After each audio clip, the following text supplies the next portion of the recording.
Dear followers of Riga Conference, we are here in this side event, here with the Ambassador of France in Latvia, Aurelie Royet-Gounin, if I pronounce it correctly, hopefully. We are here for a very serious topic which has been very topical in the whole world right now, which is terrorism, global terrorism, but France in particular, because of these terrible events that have transpired not only recently, but if we remember 5 years ago, Charlie Hebdo, and since then we're in a situation that the French embassy and French foreign ministry describes as the threats haven't been so great as they are now in this regard. So, Madame Ambassador, how would you describe what is the main reason why we are here in this situation, given these terrible experiences that France and many other countries have had in these last, let's say, 10 years maybe? Thank you first for giving me this opportunity to discuss about this very important topic. As you were mentioning, it's true that France has been a victim of many attacks. I was checking the figures over the last 5 years. There have been 20 attacks, terrorist attacks in France, 19 attacks who failed to be tried attempts, but who failed to be carried on, and 61 attempts have been thwarted, has been stopped by the French police forces in France. So it's not only the last, even though they are terrible and extremely sad attacks, who are showing the reality of this situation. It really has been an ongoing threat and over the last 5 years, not only in France but in many European countries. We have seen attacks in Spain, in Germany, in the Netherlands, in the UK, and it's really now a subject where we need a European response.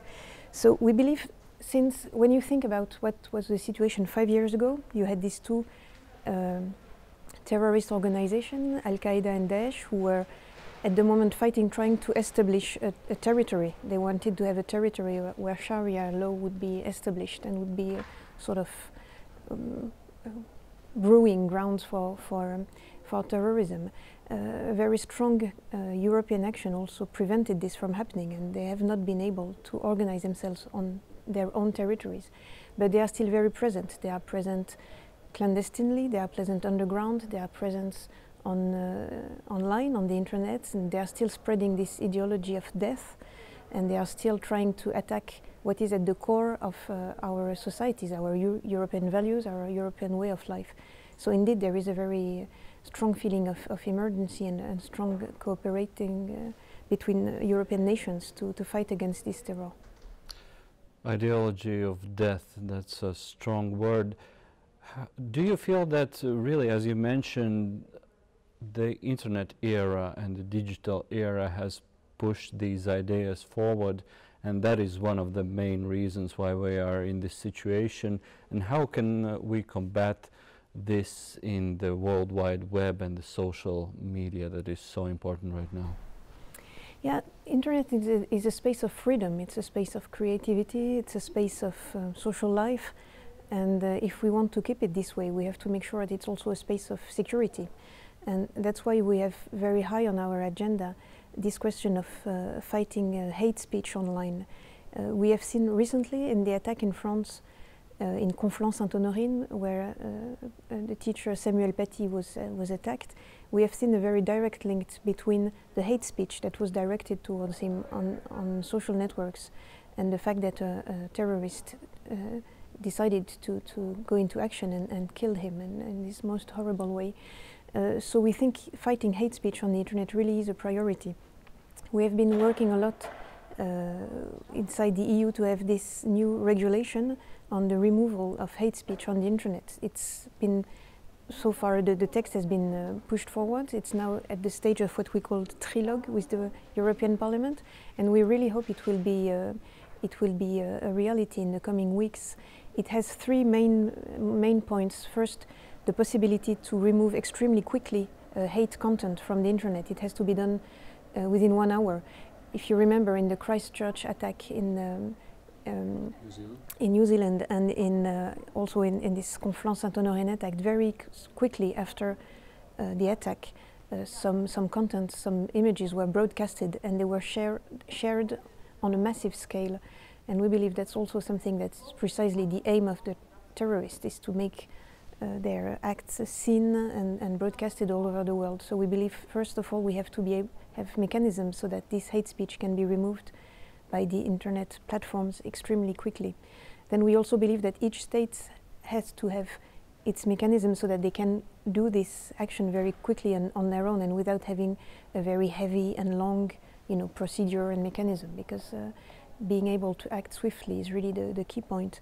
And we also think what's the third important point in this new regulation is that the internet, the social networks should have a preventive action as well, and we should see how it's possible to detect hate speech and calls for terrorism, calls for violent action, and remove them from the internet before actually it has an effect on some people who can be manipulated into violent action. So this is the part of internet, let's say, warfare against Daesh and other terrorist organizations. But from a side, it seems that France is very assertive, also politically, to get all the countries, especially in the European Union, but in a broader perspective as well, together on this. So is it fair to say that France is taking now a leading role, given that France is one of the worst hit countries by these terrorist attacks, and what we could expect politically in the near future? Well, there are two things to answer your question. First, we believe that our external action is a continuation of what we do domestically. So we are trying to fight terrorism within our territory, and we've been considerably reinforcing our security forces to fight on the active networks of terrorism and the cells that we know are actually active on the French territory. And we believe that our external operations are a continuation of this action. That's why also we are present in Sahel. A few years ago we were quite alone in this operation. Now it's a strong coalition with many countries joining for this action, because we think this action it really benefits all of Europe. What we are doing in Sahel is really fighting Islamist terror, and we are now very happy to see that we are helped, and we have gathered around a large coalition of European countries, including many Eastern European and Northern European countries. Including Latvia, if we remember that Latvian forces are participating in exactly. Quite limited operation in Mali, but still, is it also a way to explain our society? Because sometimes it's not easy for many people to understand why are, let's say, Latvian soldiers somewhere in Mali.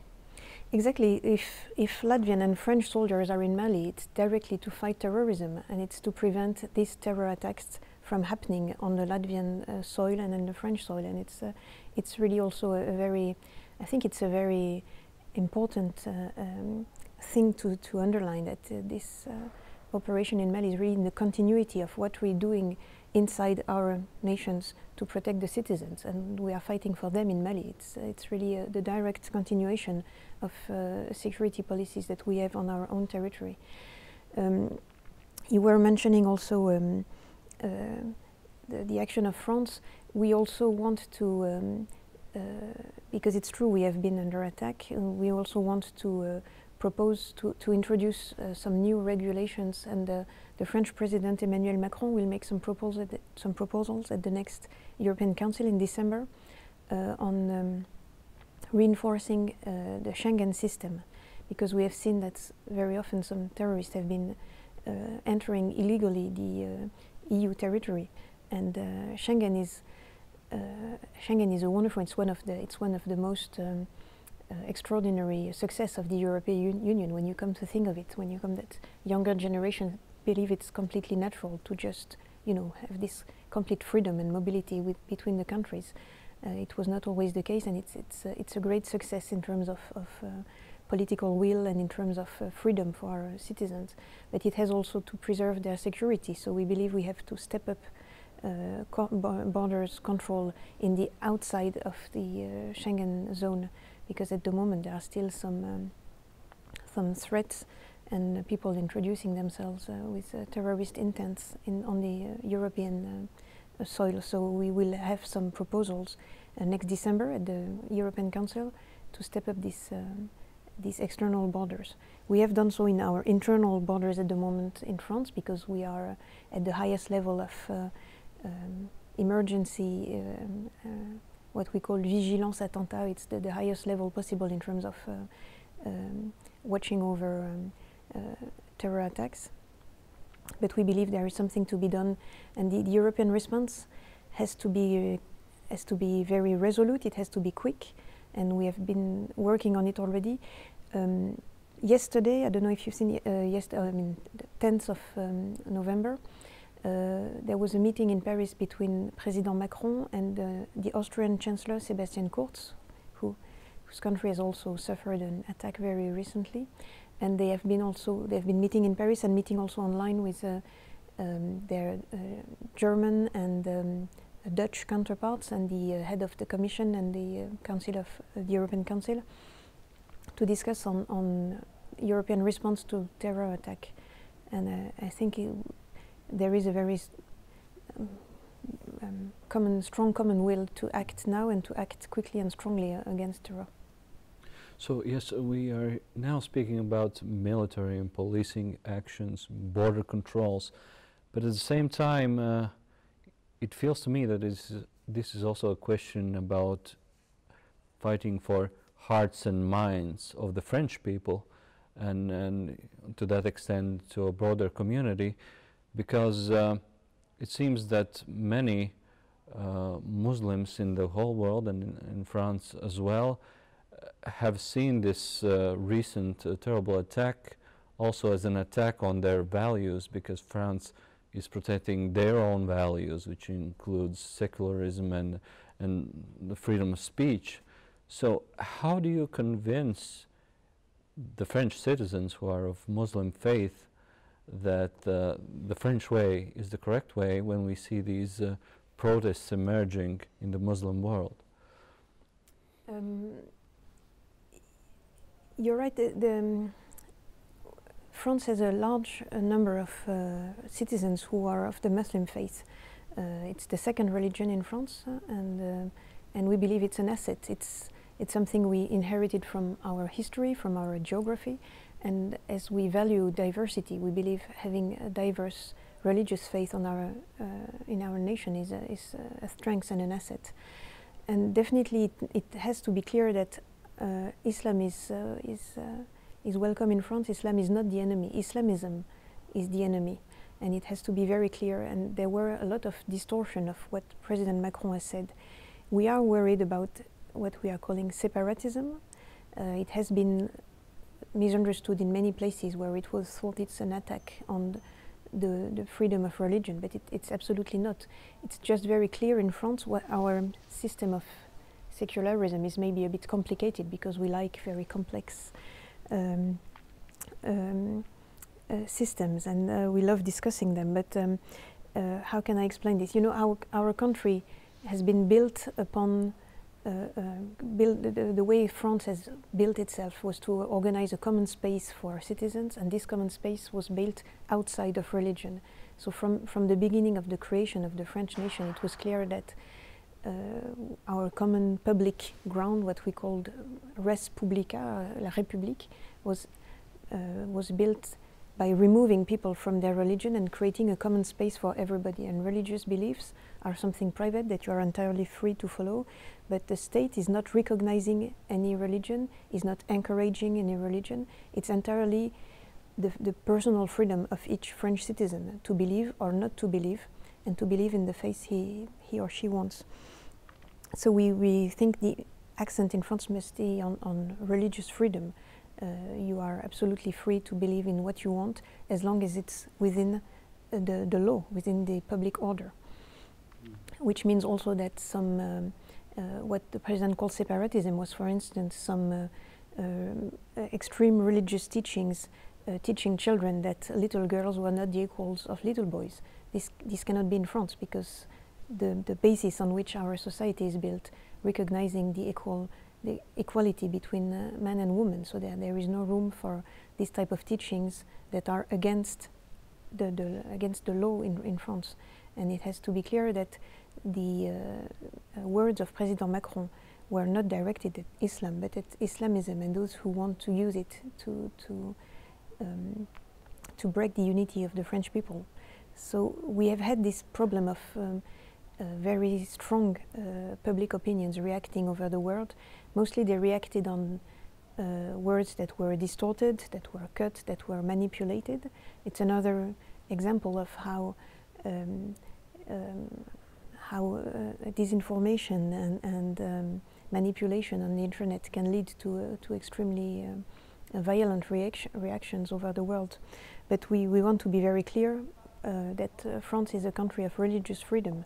You just have to see how many refugees we welcome every year who are Muslims and sometimes fleeing Muslim countries where they cannot be free as they are in France.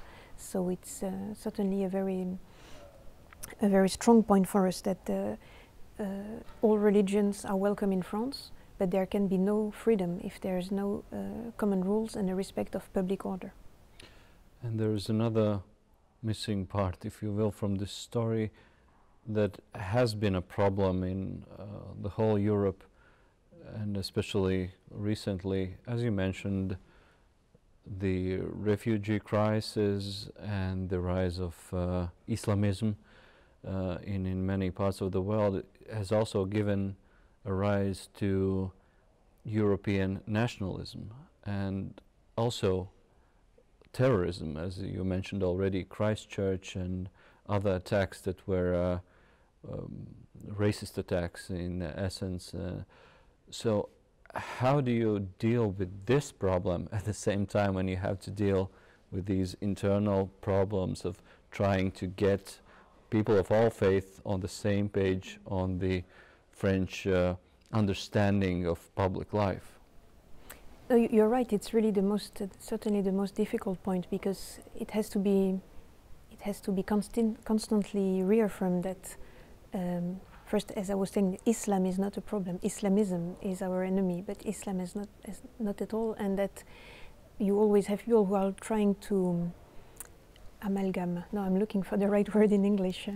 You know, there are people who are sort of putting in the same bag immigration and terrorism. It's the worst you can do to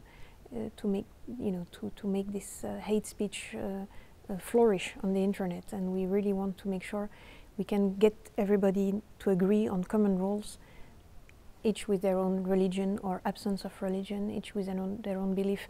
And it would be very bad if we have this feeling of being closed behind our borders, being wary or being suspicious of our neighbors because they don't share the same beliefs, and it is a very delicate. I don't have, there is no easy reachable solution to make sure that we have an harmonious society where people are free and are enjoying their diversity without being constantly accusing each other or constantly feeling that the difference is a threat.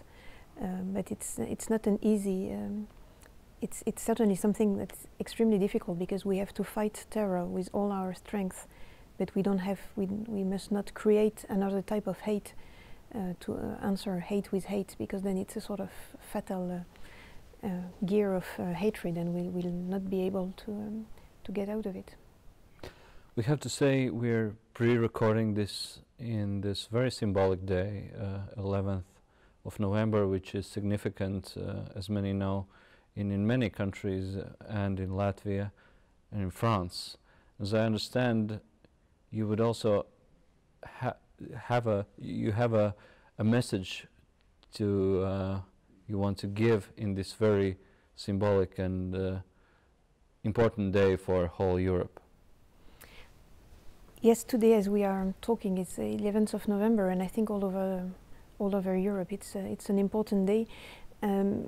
We celebrate in France, as you can see, we're wearing what we call the Bleuet de France, which is in celebration of all the armed forces who have given their life, but also we think on this day about all our maybe less well-known security intelligence forces who have been fighting terrorism over the last year. Some of them have lost their lives, and we think when we celebrate the memory and honor the memory of all those who have given their life for our freedom, for the European way of life that we enjoy today, we have also to think about those who are fighting terror, about those who fell under terrorist attacks.